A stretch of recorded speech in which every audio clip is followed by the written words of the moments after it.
to give you a sense of how the Perot Committee is putting on this campaign in the final 4 weeks of this presidential election.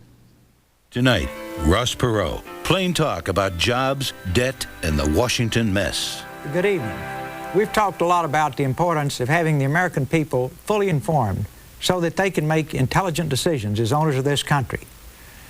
In effect, this is our first town hall. I thought it would be a good idea to take the most important problem first. That problem is our economy and jobs. These factors determine how we live and how our children will live. We live in the greatest country in the history of man. The American people are good. And yet, over time, we have created a government that's a mess. We have a situation where the President blames Congress, Congress blames the President, Democrats and Republicans blame one another. Nobody steps up to the plate and accepts responsibility for anything, including the $4 trillion debt that you and I must pay for. They don't talk about the fact that we're the most violent, crime-ridden society in the industrialized world, that we have the least effective school system in the industrialized world. They certainly don't talk about the fact that we're shipping entire industries overseas and destroying millions of jobs, but we'll talk about that tonight. Now, I can't compete with some of these other entertainment shows, but please, stay with me on this program tonight because we're going to go down in the trenches and talk about your jobs and talk about why our country is in decline. We used to have the world's greatest economic engine. We let it slip away, and with it went millions of jobs and taxpayers. Let's take a little time and figure out what happened to the engine. Let's raise the hood and go to work. Let's diagnose the problem. I can tell you before we look at the engine, an engine tune-up won't fix it. We're going to have to do a major overhaul. Here's the picture on our country's debt. Look at how it's grown over the years. We're now up to $4 trillion in debt. That is a staggering load for our country. To help you understand how fast this debt has grown and when it grew, the green is the debt we had in 1980. The red is the debt that has been incurred in the last 12 years. We've had an enormous growth in debt, and we don't have anything to show for it. Okay, here's another headache. It's like the guy that went into the hospital, thought he had a sore arm, found out he had gangrene. But here we are. We're tough people. We can handle it. Look right here at the red. 70% of that $4 trillion debt is due and payable in the next 5 years. Folks in Washington financed long-term problems, short-term, to keep the interest rates down. That's suicide in business. That's suicide in your personal life. That's suicide in your government. If the Japanese, the Germans, and the Arabs, and all these folks that buy our treasury bills ever lose confidence in the United States of America or the U.S. dollar, we're in deep trouble here. Or to use Washington terminology, we're in deep voodoo, folks, right here. Well, what about just this year? How much debt did we pile up this year?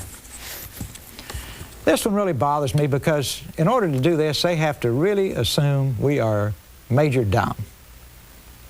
For example, it looks like here there's $341 billion. It's actually $400 billion, but they're going to delay appropriating the $60 billion more for the savings and loan bailout until after the election.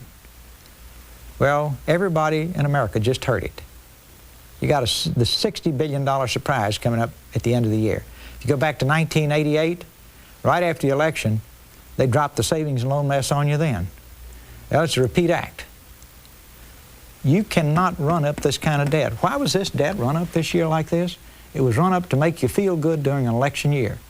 And all these folks in Washington are basically saying to you and me, can we buy your vote with what used to be your money this year?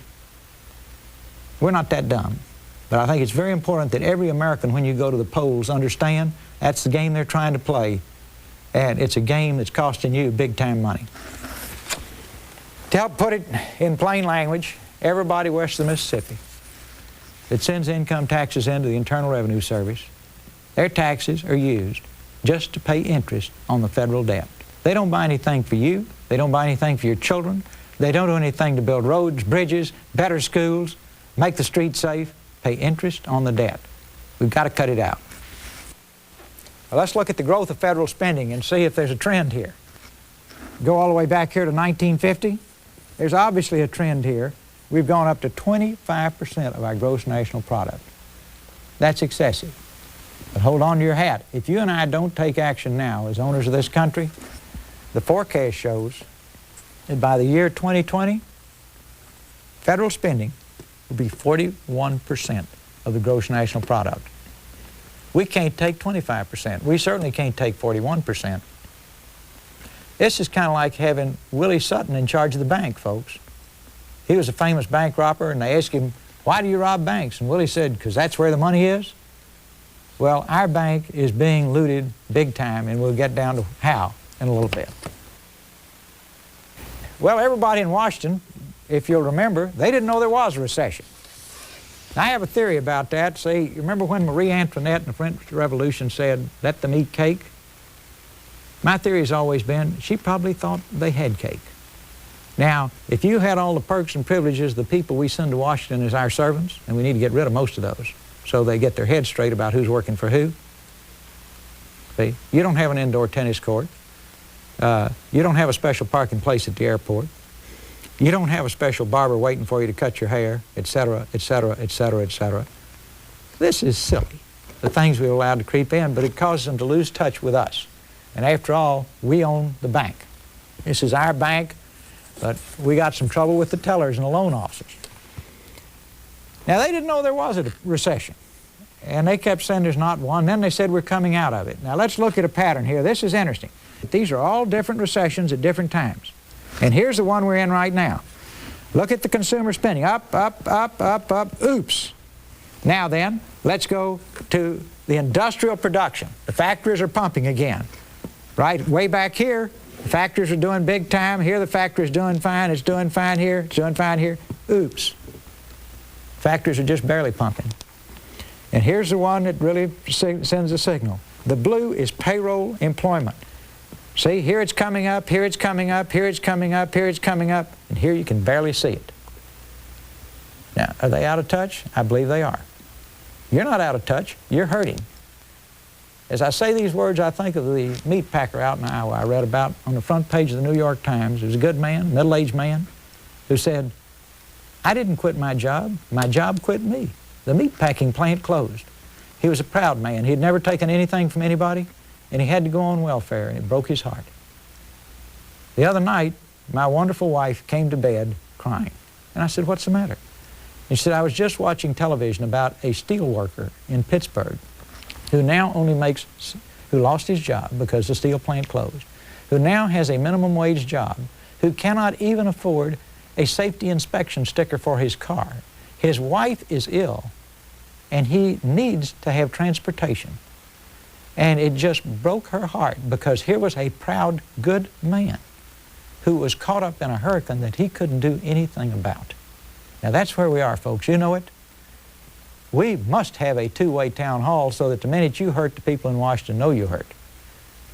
And we get out of this let them eat cake routine. Now, let's look at average annual gross national product growth from Eisenhower all the way through to President Bush.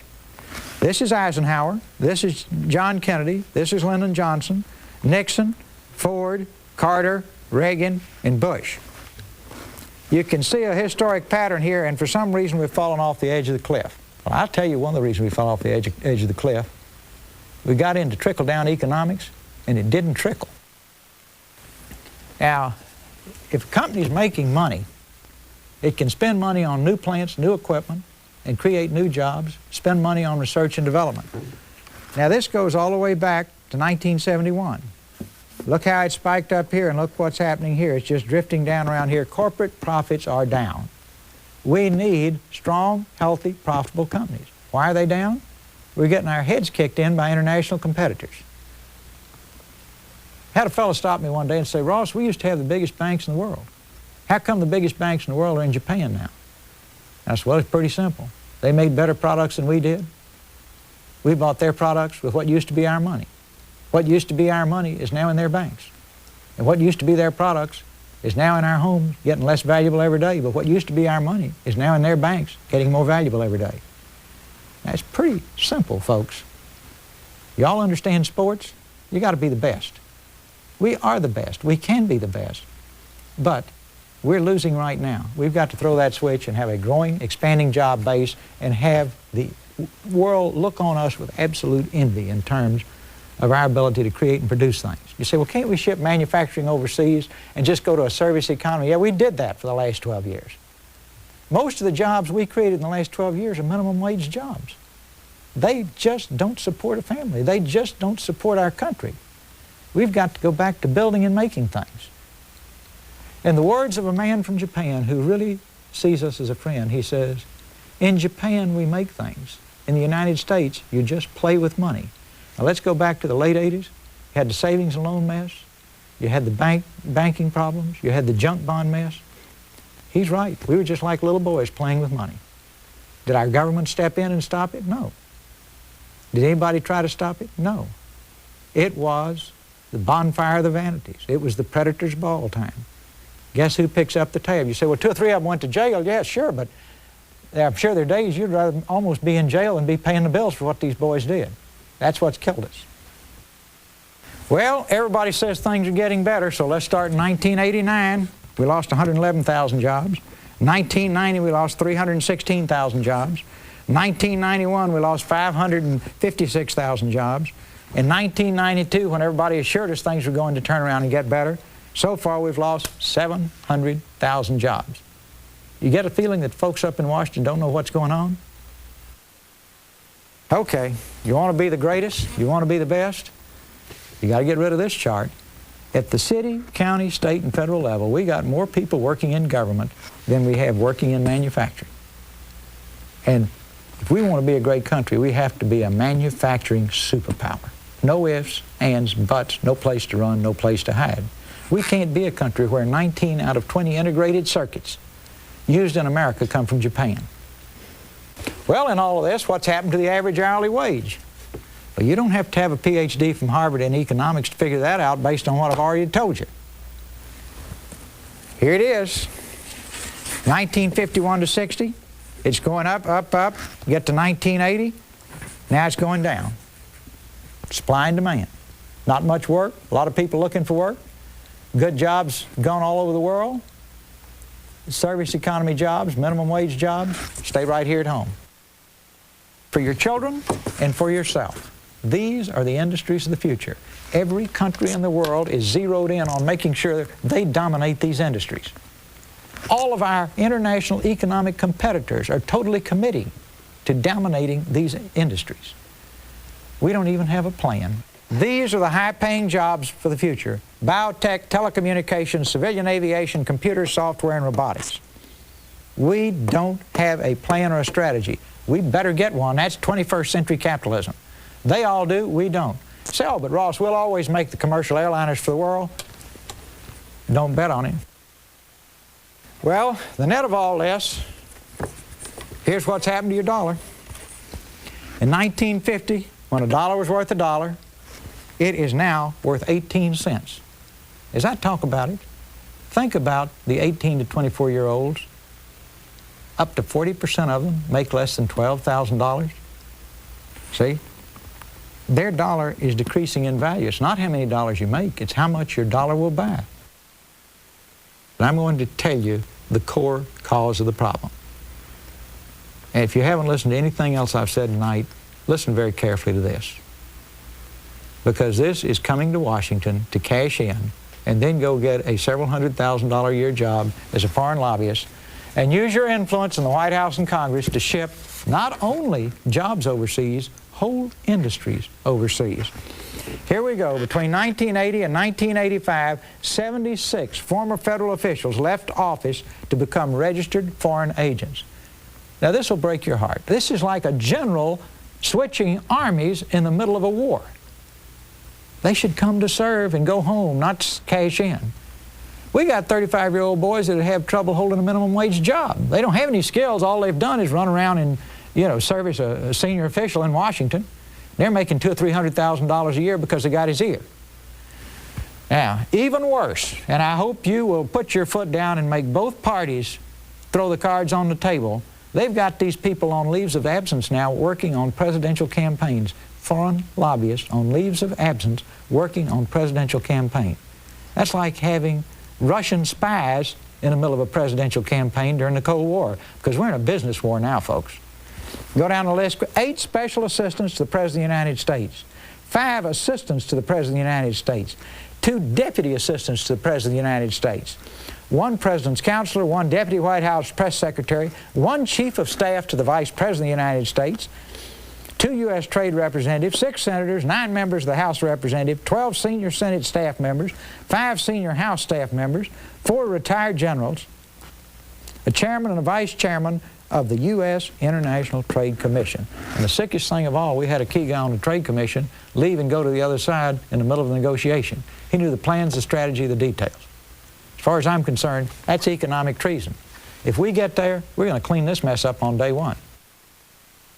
I don't have to tell all of you as you drive to work that we got to have oil because we make gasoline from oil, and we use oil for a lot of different things in this country. Only in America would we not have an energy policy, and we don't. And yet 48% of our oil that we use is imported. We are totally vulnerable in the event of a war. We absolutely must have an energy policy, and we need it now. Well, here's our growth, a little over 2%. Here's Japan's growth, a little over 5%. Now here are the tigers of the future. Countries that we just kind of used to think of as interesting countries to read about, like Thailand. The newly industrialized Asian countries are really, really growing. And a huge amount of manufacturing is being done there, and this is where a lot of the manufacturing gets shipped to. Well, are we investing in the future? Look at Japan, 16% of its gross domestic product in the future. Look at Germany, 8%. Look at the United States, 4%. Who does tomorrow belong to? The people who are investing in the future. Why aren't we investing in the future? As one of our friends in Japan said, in Japan we think 10 years ahead. In the United States, you think 10 minutes ahead. He meant that in a friendly way. I take it in a friendly way. I say it to you to stir you up. We are thinking 10 minutes ahead. We have got to invest in the future, and we're not. Now here's a little interesting one here. What does gasoline cost around the world? In Italy, it's $5 a gallon. France, $4.54. Japan, $3.79. England, $3.68. Germany, $3.47. You say, well, that doesn't make any sense, Ross, because gasoline costs about the same thing everywhere. Yes, but look at this line here. That's taxes. They're collecting huge amounts of taxes to build infrastructure and to invest in the future. Look at what they're collecting per gallon. In Italy, it's $3.57 a gallon. In Japan, it's $2.25. In Germany, it's $1.99. In the United States, it's 35 cents. They take that money and invest it in the future. Who's winning? Who's losing? Well, how has all this impacted the folks across the country? Here's back to trickle-down economics. It didn't trickle. 49.6% of our income is going to the richest 20% of our population. The second richest fifth gets 21%. The middle fifth gets 14%. The second poorest fifth gets about 10%. And the poorest folks, 20%, every one of these 20% of the population, gets 4.3%. That's not fair. You know it's not fair. I know it's not fair. That's a system that won't work. Well, let's take a quick look at the changes in income for the average U.S. family. This is in 1980, the blue. The pink is in 1990. See, there's been very little change, little drops, little drops, little drops, little drops. You get over here, big gains. For the richest, 20%. Well, in the middle of all this, what's happening to the federal government? I just drew out here so you could see who's growing the most. Health is growing the most, Social Security is growing the second most, education and social services is next, science has grown a great deal, community development, so on and so forth. Interestingly enough, there's defense way up there. Natural resources hasn't grown much, commerce hasn't grown much. There's our number one problem, commerce. Agriculture hasn't grown much. On the other hand, we only used to have 25% of the people farming. Now we have 2%, but we got more people working in the Department of Agriculture. Heard a story the other day about, we walked in the Department of Agriculture, and a man was sitting at his desk crying. And he said, "What's the matter?" He said, "My farmer died." He said, "There's almost one fellow sitting up there doing paperwork for everybody out there farming." Now that's what's wrong with our government. It is poorly run and poorly managed. Now there are no villains. It's just that we send people to Washington who don't understand how to get things done, who don't understand business, and who go with a different purpose in life. Well, entitlements, Social Security, Medicare, Medicaid, will go through the roof by the year 2020. See, be going up toward $2 trillion a year. We only take in a little over $1 trillion a year. We've got to have a booming economy to pay for this. We don't have a booming economy now. We've already covered that.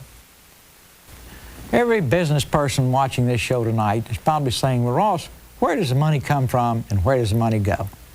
Fair question. The thing I find amusing is I've talked to very senior officials in Washington who don't know where the money comes from and don't know where the money goes. So tonight, all 250 million of us can get a quick look at it. It's not that complicated. It's kind of depressing, but it's not complicated. Okay, here's where the money comes in from. Individual income taxes, we get 44% of the total revenues that come to the federal government.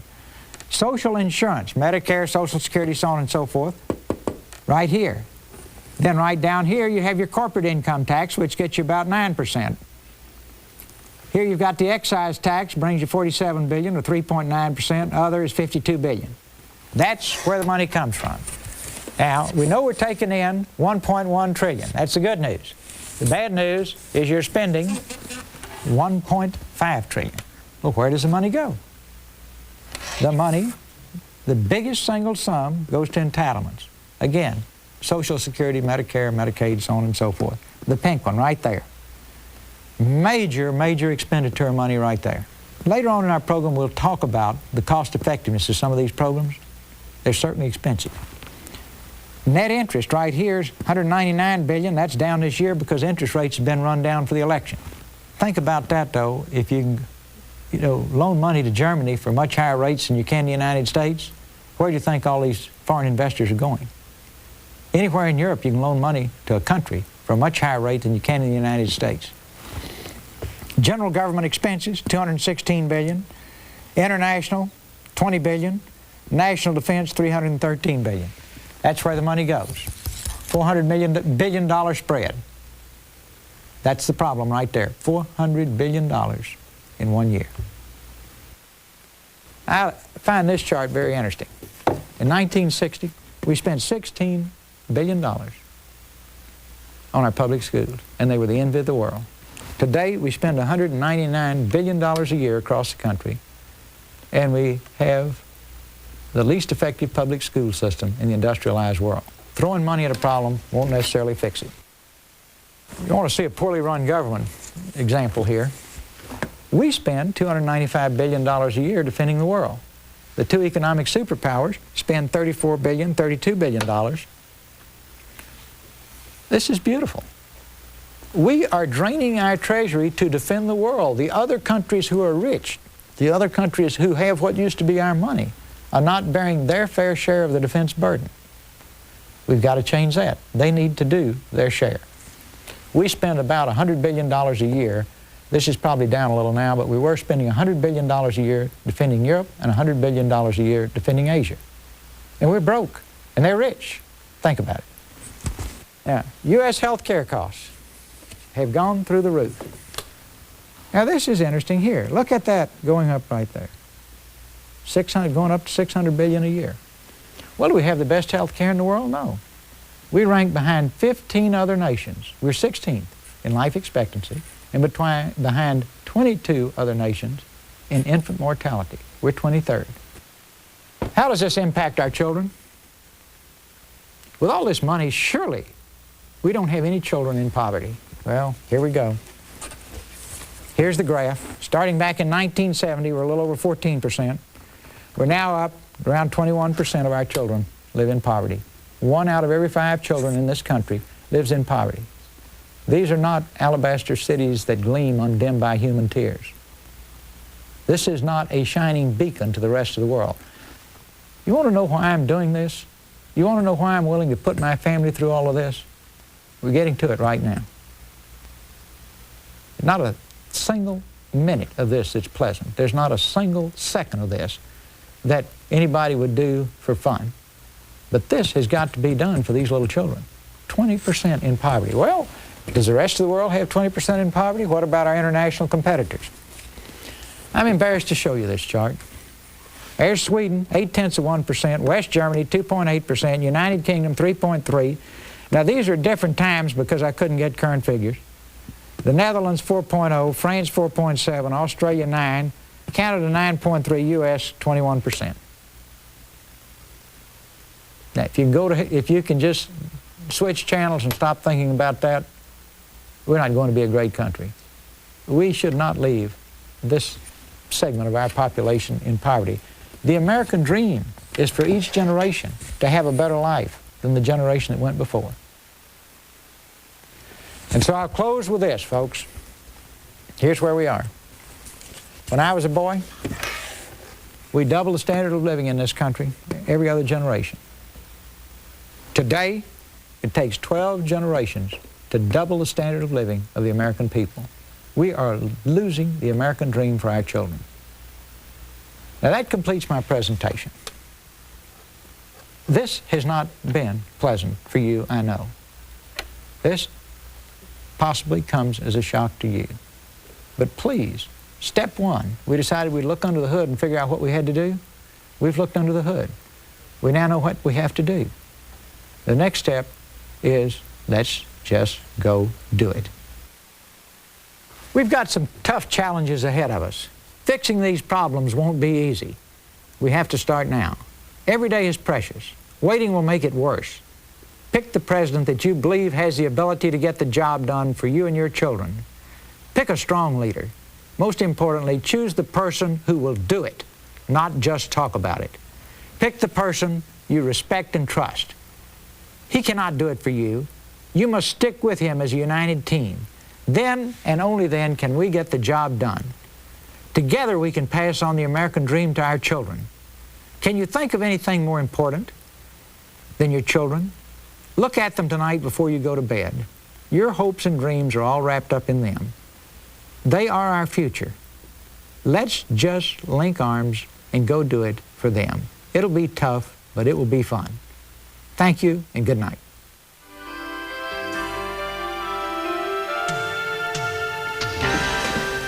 Tonight we define the problem. In the coming days we will cover the solutions. Time limitations force me to leave some important things out tonight that you need to know. We will be running this show again, plus others, to give you more facts. Please read the book, United We Stand, to learn more about the problems and answers. Think about your children's and grandchildren's futures. Together, we can fix anything in this country. Let's go to work.